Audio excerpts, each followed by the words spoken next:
I'm going to critique this property in Whistler, Canada, so if you decide to buy, design, build a property yourself, you won't make the same mistakes. I'm Arvin Haddad, I'm the How to Buy Mansion guy. Let's watch this one together.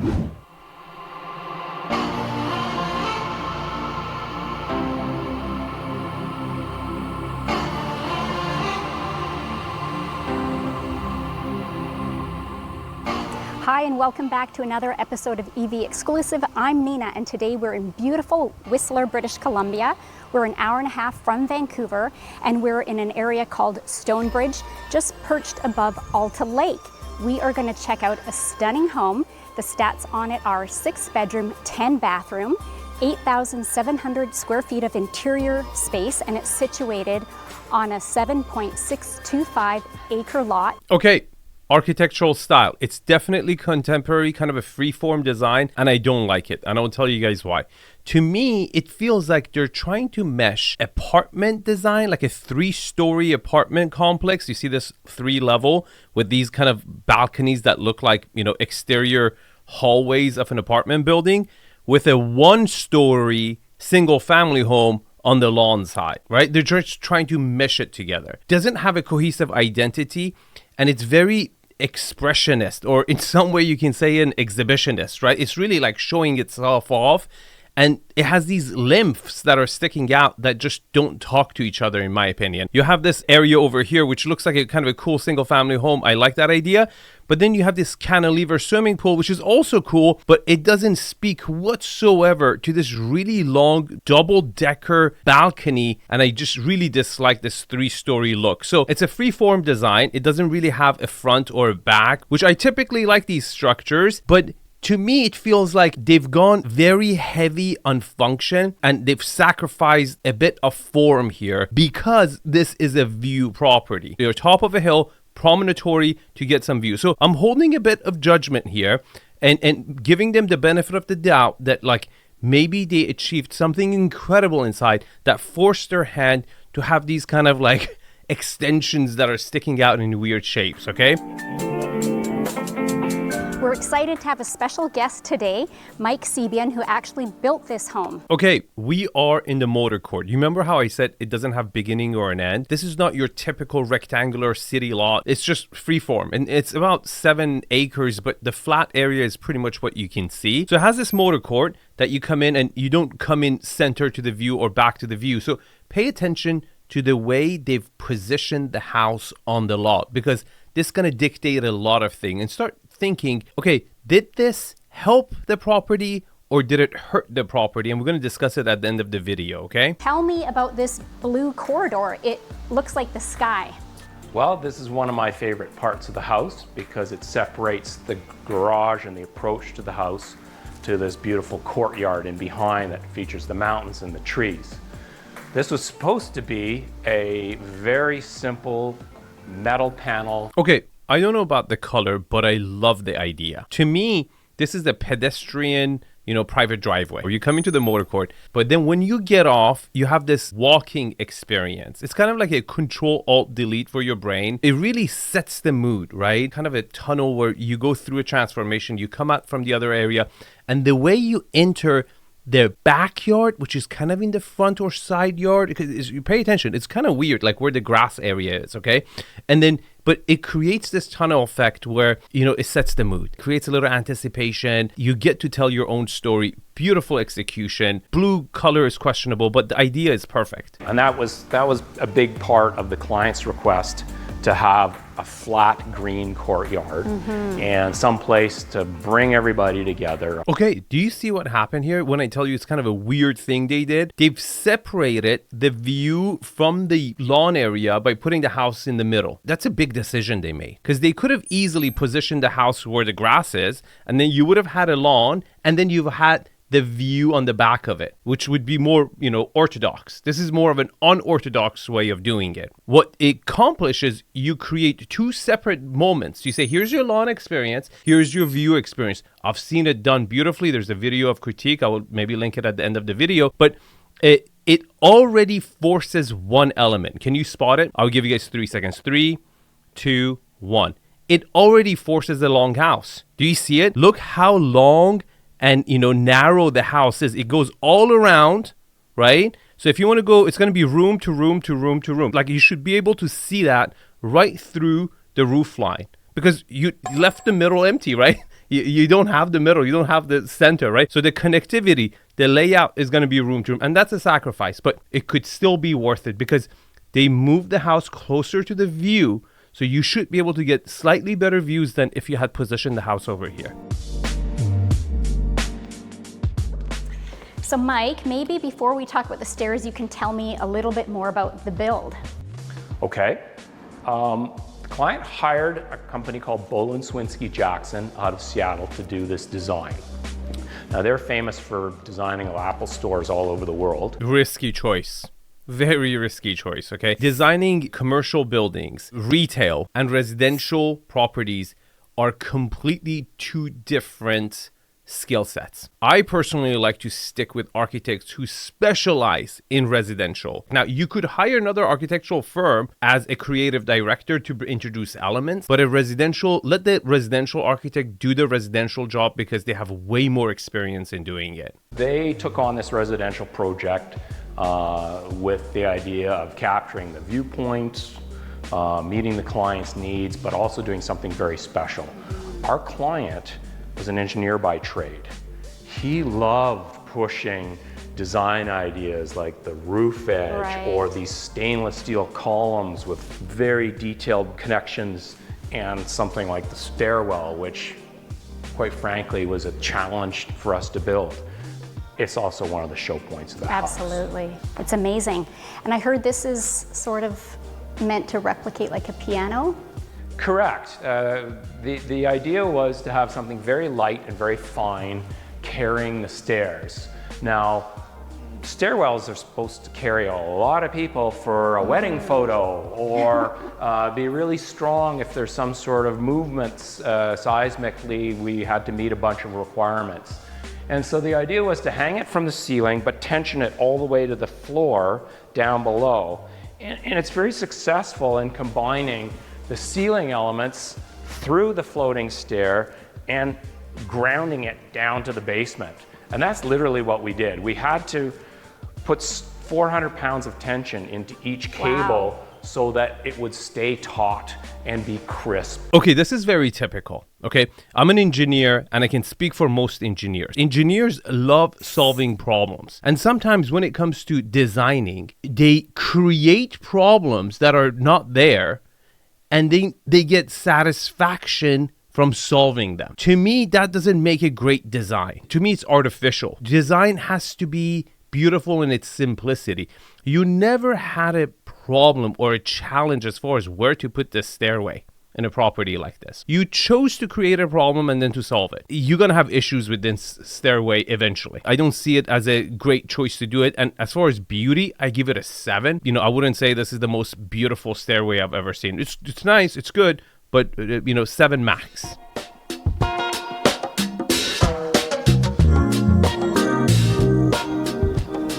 So we're on the main level. We're greeted by this beautiful bronze door frame. We have incorporated bench seating here to put on your shoes as soon as you come in, and this beautiful hallway.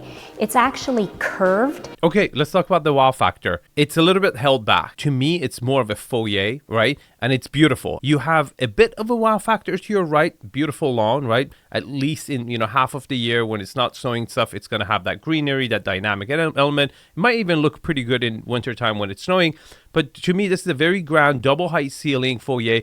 It's holding back the real wow factor, which is the incredible views you're going to see in a few minutes. On my left is the mudroom. It has access to the garage. Beautiful. You really need that. Remember, we're in Whistler, okay? I mean, you don't normally think this contemporary, modern architectural, you can call this one, property at a, winter resort. But you still need to have a huge mudroom, skis, clunky stuff.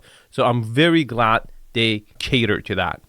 As we make our way into the living room, the first thing that catches your eye is this incredible fireplace.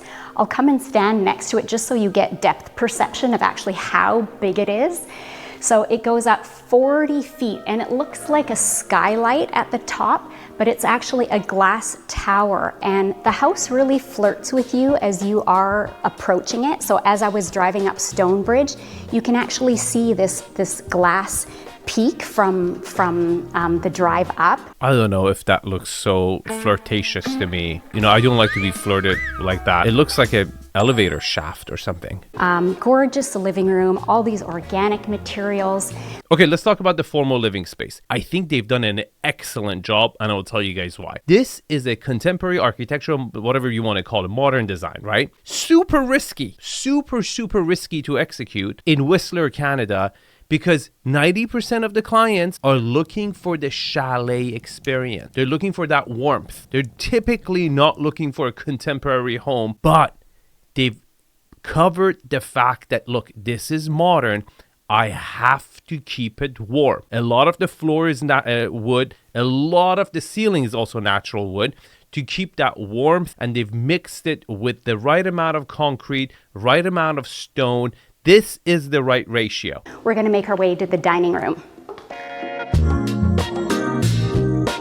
Okay, did you notice that? We went room to room, okay? That's going to continue. Remember the long, that's already a sacrifice that they've made. We have an incredible indoor-outdoor flow, views of Alta Lake, and there are 2 more cantilevered terraces. I really dislike. To me, these cantilevers are to just counter the, cantilever swimming pool. It's like a counterbalance they're trying to do. It fails because it looks like an observatory at Grand Canyon where you sell ticket, people get in line. It's like, okay, go take your selfie, right? It has no purpose. Okay. And also it's much more shallow. It's not that great experience of the swimming pool, which I think swimming pool is pretty awesome. And it just doesn't have the width. It doesn't have any element of, sitting down functionality.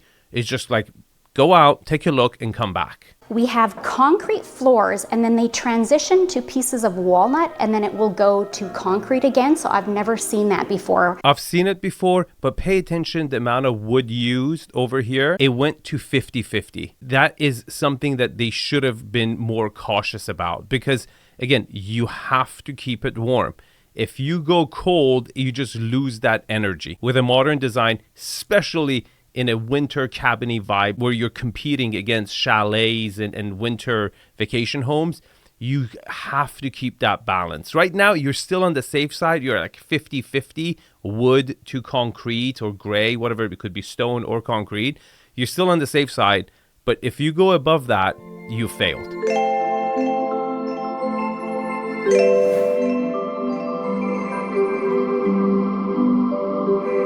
Okay, they saved the best view for the kitchen.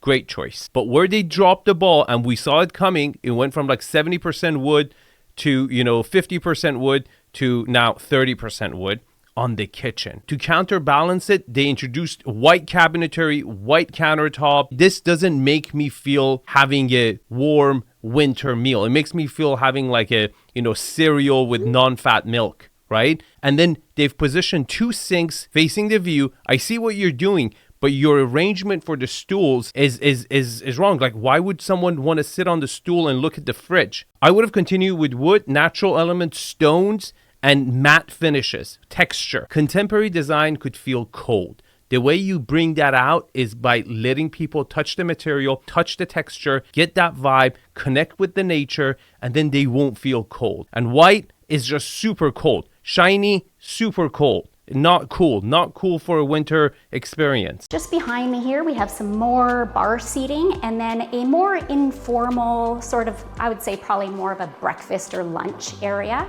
Okay, missed opportunity. You already know, if you're a subscriber, you know what I was going to say here. To me, Richard 𝗏𝗏 inspired breakfast nook, connecting with the modern architecture, really bringing the family to relax, sit down, would have been fantastic. I mean, this was the best area to incorporate, a breakfast nook. That you could look into the kitchen area, you could get, views of the mountains and looking out, and you went for the, a typical seating arrangement for 8 people. A complete missed opportunity here. Just off the kitchen, we have this cozy family area. So perfect for watching television, starting a fire in the winter time. This is super small. This is for like a family of 3. What if you have guests over? Don't you go to winter vacations with friends, couple families together? Like a family of 3 would have to play like musical chair to get a freaking seat. And I learned something new today. Okay, can you spot the flaw? This is an easy one, guys. The floors are concrete. Again, they're not getting that ratio of wood to concrete or stone right. It's getting really cold. I mean, you can see the stone in the back, same color as your floors, and the contrast between the concrete and the grass, and in wintertime, white, is just not going to be pleasant. This family area should have been 100% wood floors, and they just failed. They really failed over here. They started great with the formal living space, and it just got colder and colder as we went room to room to room, where they should have kept that warmth in. This inner courtyard was inspired by the Fibonacci sequence, which is the golden ratio. I don't know about Fibonacci. I mean, this more looks like human testicle to me. I mean, 2 things could be true at the same time. But this is the sacrifice. Remember this, okay? You've got an amazing lawn. Is it going to be worth it? That's the question you got to answer yourself at the end of the video. And don't listen to me. Make that decision on your own, okay? Was it worth positioning the house on the lot like this?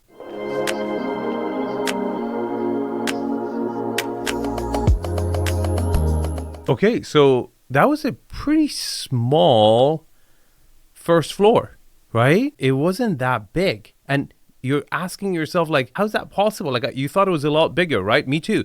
Because the roof is slanted. You remember I said it looks like a 3-story building on one side and then a 1-story on the other side, right?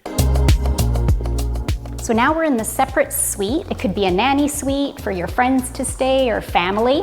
It's just under 1,000 square feet, so really good size, and the same quality finishings throughout. We still have the concrete and the walnut flooring, and then we enter into a kitchen, which is a gorgeous bright kitchen. Okay, overall, not a bad space. I really, like, again, pay attention to the roof. It kind of goes up, comes down. As far as the interior modern aesthetics, it reminds me of very, very early modern contemporary styles. Color palettes were like white, wood, and then you have these random blues and reds. So not my favorite, but for a 1,000 square foot space, really good connection between the kitchen area, family room, and dining, getting it all done. Very efficient. And then we make our way down the hall.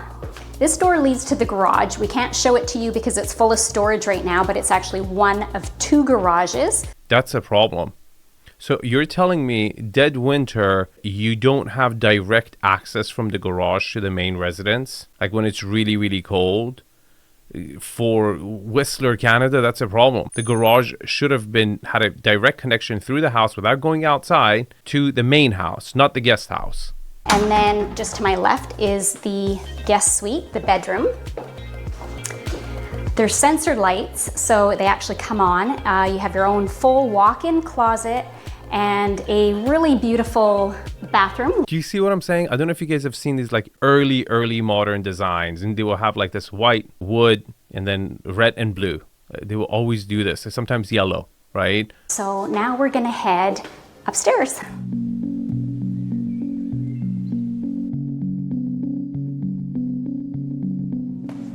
So upstairs on the upper level, we have 1,066 square feet. And lower ceilings. Did you notice? Like the ceilings dropped significantly. We walk into the home office. What a space to have your home office. We have custom cabinetry here, as well as incredible mountain views, a peak to peak, Alta Lake. And this really interesting feature we haven't seen before. You can open it up or close it.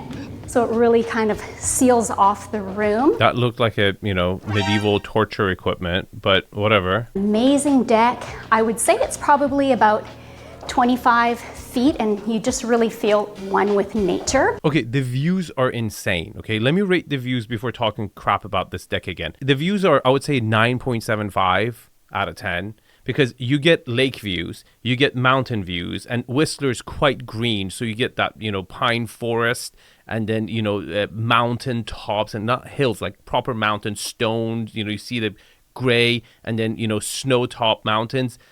beautiful. The only thing I would say, like, why it's not a 10 is that, like, you don't have that one iconic mountain like Matterhorn. I like to say, like, the Matterhorn that has that, like, element to it, but an incredible view. But again, look at this cantilever patio. Like, why would you go there? If you wanted to kind of balance that, you know, play off the swimming pool, you should have done it in scale of that or similar scale of it or magnitude of it. To me, this is just, it's an observatory, right? Like, it's a paid observatory, and it doesn't belong to me to a residential property because we don't behave in our everyday life that way. And if you could have given at least maybe one amazing balcony that cantilevers where it had built-ins and you had maybe a fireplace, jacuzzi, something that you would actually draw you in to use it, instead of these kind of like, you know, apartment like out exterior hallways, it would have been way cooler, way cooler. We head this way to the primary bedroom. So you kind of have to go through the office to get to your primary bedroom. So this is like the, okay. And just to my left, we have the ensuite bathroom. It smells wonderful in here. This is a Japanese-inspired bathtub, so it smells like cedar. Okay, if you wanted to go all konnichiwa on me, Japanese, this is just doesn't have that oomph. I've seen this, you know, in every Swedish house also. It doesn't give you that, like, prestigious, ultra high-end finishes that you would expect in a $30 million property that you're trying to sell, right? If you want inspiration for that Japanese-inspired bathroom, a good example would be the video I critiqued, 432 Park Avenue, the Japanese mansion in the sky. The unit was crap, but the bathrooms were fantastic. That would have been a great example of how you could have really gone that simplistic, right color palette. Then, you know, this could be any bathroom, you know, anywhere in any of the Scandinavian countries. This primary bedroom is what dreams are made of. We probably have 18-foot ceilings, I would say, and the most breathtaking views. Okay, you see, you get everything from here. You get the lake, you get the mountain, you get the ski resort, right? You can watch the skiers coming down there. You get the pine trees, you get the depth, you get the valley, you get everything. It's a beautiful, beautiful view. But what's the most important is, why is this room her favorite room? Pay attention how much more natural wood they've used in this room, where it brings the warmth. Okay, you got to bring the warmth on contemporary homes in general, especially on a winter vacation destination one.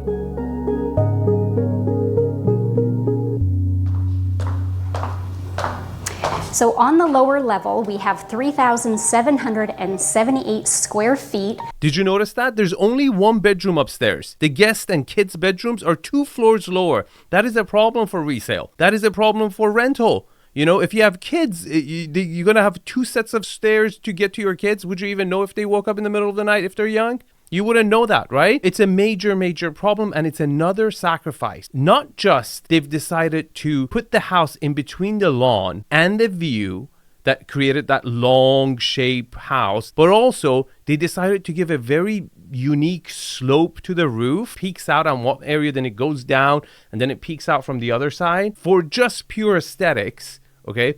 That is forcing you to have other sacrifices like this. The lower level is this wine room. I'm going to step right into the spotlight because we have this oculus with the sun shining directly down in here, which creates really playful lighting and a pop of color because the inside of it is painted red. Yeah, and spiders seems to enjoy it too. It's obviously temperature controlled in here.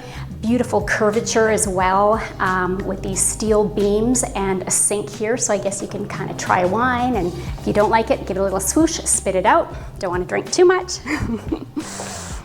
This is the recreational room, the games room where the family can gather and watch TV. That's it. This is your game room. 37, 33 million, 20 million. That's it. That's the game room you're going to get for a property of this. If you're going to take 2-3 families with you on your Whistler winter vacation, you know what you're competing against? Again, this is another sacrifice. You see, like, you don't have any width, right? You're like, why, Arvin? Like, this was a 7-acre lot. Like, what happened? What happened was that they decided to do a crescent or Fibonacci testicle shape home where it goes around and you don't utilize the center. And it's kind of crazy to make this decision because how usable is that lawn for most of the year in a climate that gets very, very cold, right? I'm a huge fan of flat lands, okay? I think just optically looking at it, it's wealth. It's like it portrays abundance, okay? And I'm a huge fan. But at what expense? So far, the putting the house in the middle of the lawn and the view has caused a lot of problems. A really long, narrow game room that it's just in no shape or form competing with any other game room. You have bedroom distribution that is totally off, right? And then you have a elongated layout that you have to go room to room to room to get to places. And this door, I just thought it was a panel, but it actually leads to a bedroom.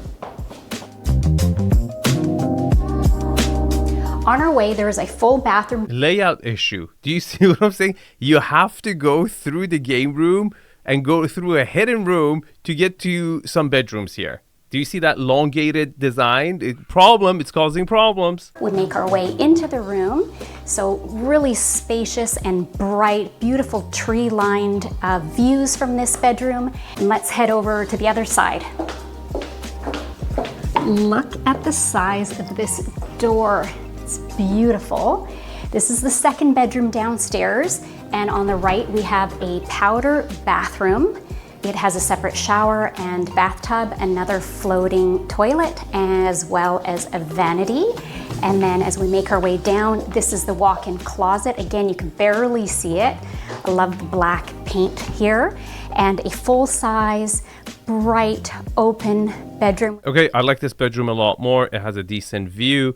It opens up. Again, I was expecting a bedroom because they said they have 6 bedrooms. We've seen 4 so far, one with bunk beds, like kind of a must, right? As far as efficiency goes and inviting and just even the vibe and the optics, I think you definitely need one. And then this is the 4th bedroom on the lower level. It does have its own full bathroom. Do you see what I'm saying? Like these finishes are just kind of like been around for 40, 50 years. I don't know if you're trying to like stay architecturally on point here and keep it consistent, but I just for the price point and for all the sacrifices you're making, it just looks so typical. Not only do you see the mountains and the trees, but you have a gorgeous view of the infinity pool. So I imagine just waking up in the morning and heading outside for your morning swim.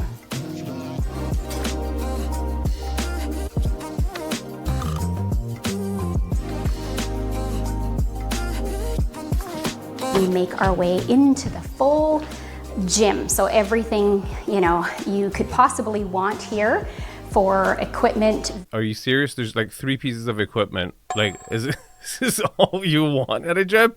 That's it? And then it comes with a spa, of course.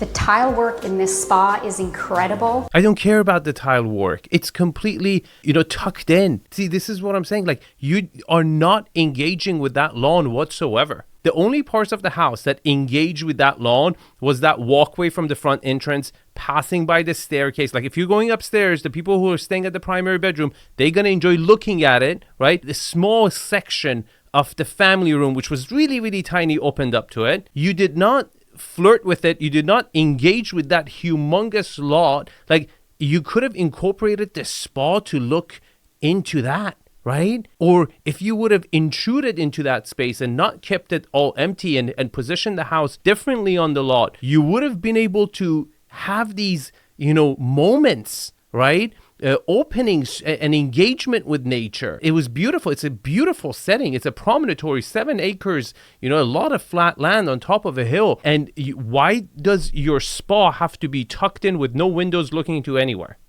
That's what I'm saying. It's like, was that sacrifice worth it? To me, it's a clear no. The building that does not look pretty to my eye. The only achievement that you got the best views you could have out of the property at a huge expense. The layout is long. The bedrooms don't have a right configuration of being close to each other. You have low ceiling heights at some places. There's no engagement with the lawn. It would never get used. And you have to go room to room to room to room to room. And very few experiences. We make our way out this door.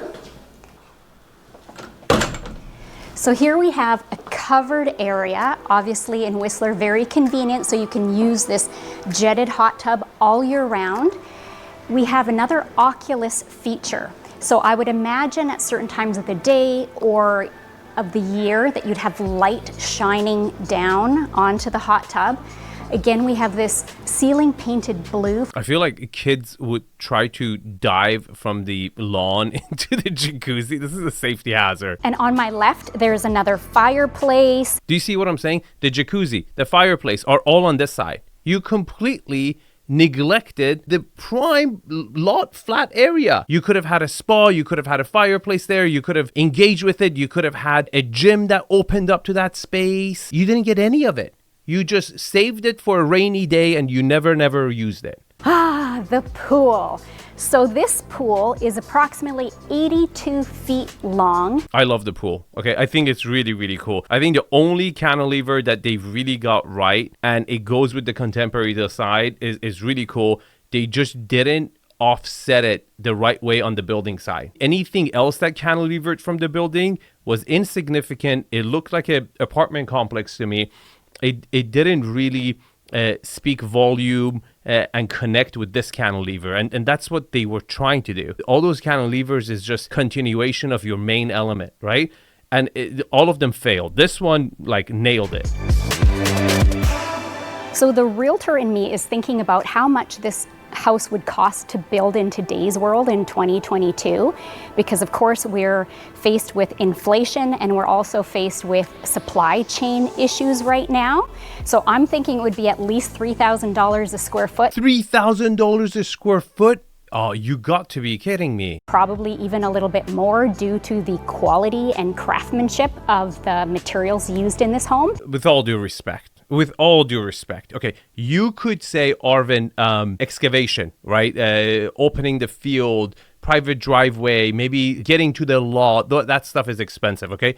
But the finishes on the inside were not significant whatsoever. You tried to replicate a 1960, 1970 tiles, and none of those finishes were anywhere close to a level to justify a $3,000 or more per square foot.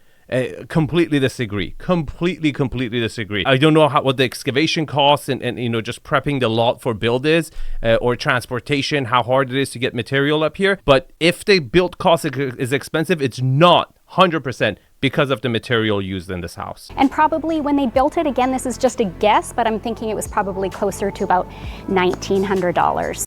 I want to see some receipts. Please. I want to see some receipts. Just show me the receipts, please. If you think this was the craziest winter resort cabin, then you haven't seen this one, because this is by far the worst winter resort property I've ever seen. Now, if you want to see a day in the life of me, click on this video. It will take you to my second channel. Thanks for watching, and I'll see you guys in the next video.